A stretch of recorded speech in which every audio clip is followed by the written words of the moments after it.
Paz e graça, irmãos.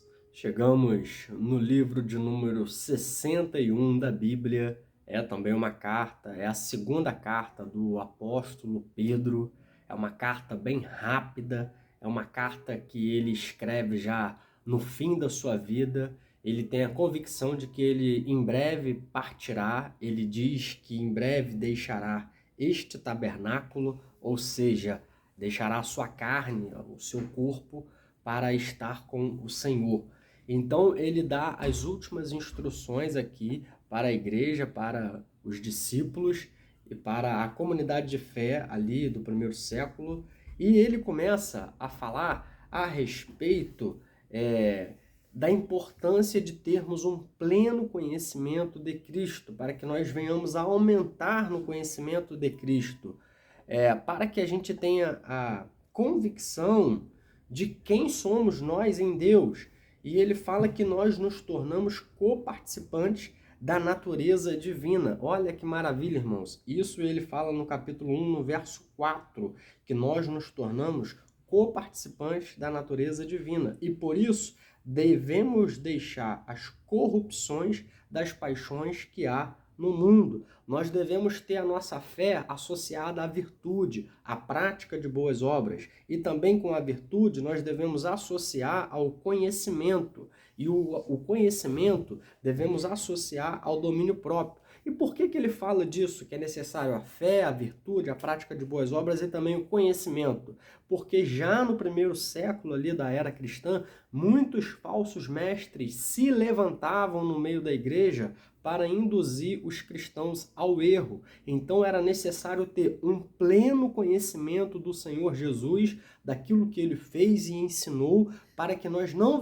viéssemos a cair no engano de falsos mestres. E aí ele começa a nos dar uma série de orientações em relação a isso aqui, para que a gente não venha a tropeçar na nossa caminhada cristã.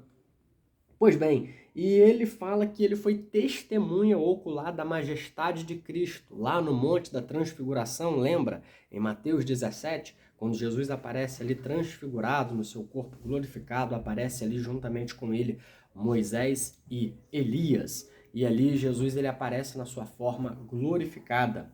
Pois bem, aqui ele fala que ele foi testemunha disso, e ele fala que as profecias que foram dadas a respeito da vinda de Cristo e a respeito de todas as coisas que iriam acontecer não foi produzida por vontade humana. Ele diz no capítulo 1 ainda, no versículo 20, sabendo primeiramente isso, que nenhuma profecia da Escritura vem de particular interpretação, porque jamais qualquer profecia foi dada por vontade humana. Entretanto, homens santos falaram da parte de Deus, movidos pelo Espírito Santo. Aqui ele vem ratificar, salientar, falar a respeito da inspiração da Escritura, das profecias. E aqui Pedro está também profetizando. E ele diz que não é por vontade humana que a Bíblia foi escrita, que as profecias foram escritas, mas homens foram movidos, foram cheios do Espírito Santo para inspirarem as suas penas,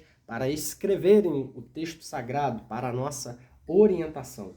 E no capítulo 2 ele faz uma denúncia, ele faz um ataque aqui aos falsos mestres, dizendo que surgiriam no meio da igreja. Haverá entre vós, entre nós, sempre haverá pessoas no nosso meio cristão, no nosso país, na nossa cidade, sempre haverá falsos mestres, pessoas que usam o evangelho para pregar mentiras e heresias e com isso conduzir as pessoas ao erro. E aqui ele fala também que muitos seguirão as suas práticas libertinas. Você já deve ter ouvido aí falar, está sempre corrente aí nas redes sociais, muitas pessoas dizem que quando nós citamos a Bíblia, nós estamos tendo um discurso de ódio. Então tem muitos pastores aí desviados, libertinos, artistas, que falam que o discurso da Bíblia é um discurso de ódio, que nós devemos ter mais amor e essa balela toda. Então, o que eles querem, na verdade, é ter as suas práticas libertinas e com isso eles infamam o caminho da verdade. Pois bem, Aí Pedro aqui, ele é duro com essas pessoas. Ele diz que se Deus não poupou o mundo antigo, se não poupou a anjos quando pecaram, ou seja, se Deus ele não poupou anjos quando se rebelaram ao céu, ele tem esses anjos, uma parte deles, né, guardado, aprisionados em trevas, em abismo, para o dia do julgamento. Ele tem esses anjos guardados porque eles pecaram diante de Deus. E ele diz também aqui no capítulo 2, verso 5, e não poupou o mundo antigo, mas preservou Noé, pregador da justiça, e mais 7 pessoas, quando fez vir o dilúvio sobre o mundo dos ímpios. E reduzindo também a cinza a cidade de Sodoma e Gomorra, ordenou a ruína delas, tendo posto como exemplo a quantos venham viver impiamente. Então aqui Pedro está dizendo que o dilúvio foi enviado como castigo para nosso ensinamento, que a destruição de Sodoma e Gomorra foi como exemplo para as pessoas que vivem impiamente. Ele sabe livrar da tentação os piedosos, mas ele castiga os ímpios. Ele sabe reservar os ímpios para o dia do juízo. Então, irmãos, a gente deve estar atento a isso, que Deus, ele é santo e ele requer de nós um santo procedimento. E aqui, Pedro, ele é duro com esses falsos mestres, ele é duro com a igreja, ele está recordando aqui as últimas palavras dele antes dele partir, e ele fala que assim, que é muito perigoso a partir do momento que nós aceitamos a Cristo, que nós deixamos o mundo, que nós deixamos as paixões do mundo, nós sermos novamente seduzidos por elas. Ele chega a usar aqui um ditado, no capítulo 2 ainda, verso 22, ele diz: e o cão voltou ao seu próprio vômito, e a porca lavada voltou a revolver-se no lamaçal. Ele está dizendo, a pessoa foi limpa pelo evangelho e depois voltou às suas práticas anteriores, é como uma porca que foi lavada e voltou para o lamaçal novamente. E aqui, irmãos, no capítulo 3, ele encerra a sua epístola falando que os céus que agora existem estão entesourados para o fogo. Ele fala que o primeiro mundo foi destruído por água e esse segundo mundo que agora existe será destruído pelo fogo. E nós que aceitamos a Cristo, nós temos a promessa de novos céus e nova terra. E aí, para quem acha que a vinda de Jesus está demorada, né, que já tem 2000 anos que ele está dizendo que vai voltar e não voltou ainda, ele diz: um dia para o Senhor é como 1000 anos, e 1000 anos é como um dia. Não retarda o Senhor a promessa da sua vinda. Antes, ele é longânimo para convosco, não querendo que ninguém pereça. Se Jesus ainda não voltou, é porque ele está esperando você se arrepender. Se Jesus ainda não voltou, ele está sendo longânimo com você. Ele está aguardando para que o maior número de pessoas possa se arrepender.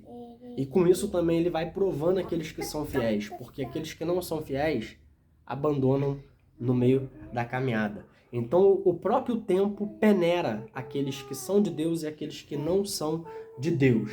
Então Deus, ele é longânimo. E aí, irmãos, ele fala isso para que a gente venha ter diligência, para que a gente venha se conservar irrepreensível, porque Deus, ele é longânimo. E ele fala que a respeito de Paulo, né, que fala coisas difíceis de compreender muitas vezes, mas o objetivo é esse, que a gente venha viver uma vida de santidade, aguardando a promessa da vinda do Senhor. E ele dá uma última instrução aqui, que é uma instrução básica. São duas coisas que devem andar juntas. O último versículo do capítulo 3 da 2 Pedro diz: antes, crescei na graça e no conhecimento de nosso Senhor e Salvador Jesus Cristo. A Ele seja a glória, tanto agora como no dia eterno.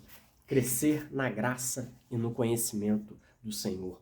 a gente deve crescer na virtude, a gente deve praticar boas obras, a gente deve deixar as paixões mundanas, a gente deve viver em santidade e a gente deve crescer no conhecimento do Senhor Jesus, para que a gente não venha a ser levado por heresias e por falsas doutrinas, e que a nossa vida venha a glorificar ao nosso Deus. A Ele a glória para todo sempre. Amém. Deus abençoe e até a próxima.